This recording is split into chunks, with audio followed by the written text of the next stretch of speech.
대표님, 지금 회사에서 사용하고 있는 대출의 이자율이 몇 퍼센트인지 정확히 알고 계신가요?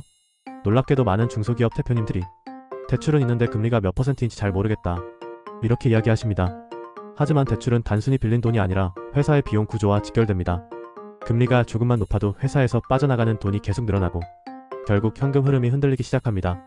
예를 들어 2천만 원의 대출만 있어도 금리가 1%만 차이 나면 연간 200만 원 이상 차이가 납니다. 만약 회사 대출이 억 단위라면 금리 차이는 수천만 원으로 커집니다. 그래서 이자율을 관리한다는 건 비용을 관리하는 것과 같습니다. 많은 중소기업이 실수하는 부분은 단기 대출을 단기 대출처럼 계속 사용하는 것입니다. 단기 대출은 금리가 높고 만기가 짧아서 갱신할 때마다 불안함이 생기고 이 구조가 반복되면 금리 부담이 계속 올라갑니다. 이런 상황이 계속되면 부채 비율이 상승하고 결국 은행에서의 신용도까지 떨어지는 악순환이 찾아옵니다. 그리고 대출은 은행마다 조건이 모두 다릅니다. 내 회사가 한 은행에서는 불리한 조건을 받더라도 다른 은행에서는 훨씬 좋은 조건을 받을 수 있습니다. 은행마다 업종을 평가하는 기준이 다르고 기업 규모와 재무 상태를 보는 관점도 다르기 때문입니다. 그래서 대출을 한 은행에서만 받는 것은 대표님 회사 입장에서 가장 비효율적인 방식입니다. 대출 구조를 바꿀 때 가장 좋은 방식은 정책 자금과 일반 은행 대출을 적절히 섞는 것입니다. 정책 자금은 금리가 낮고 상환 기간이 길어서 기본적인 부담을 크게 줄여줍니다.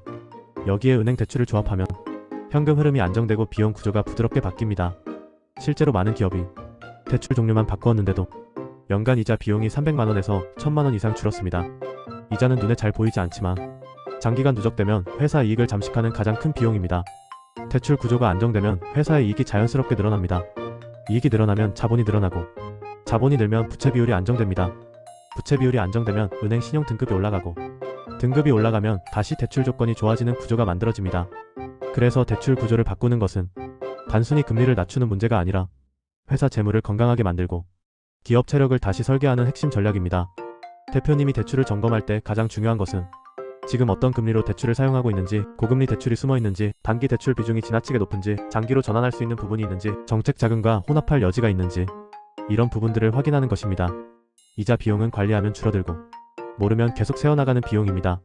그래서 대출 구조를 재정비하는 일은 대표님이 회사를 지키는 가장 직접적이고 효과적인 방법이 됩니다.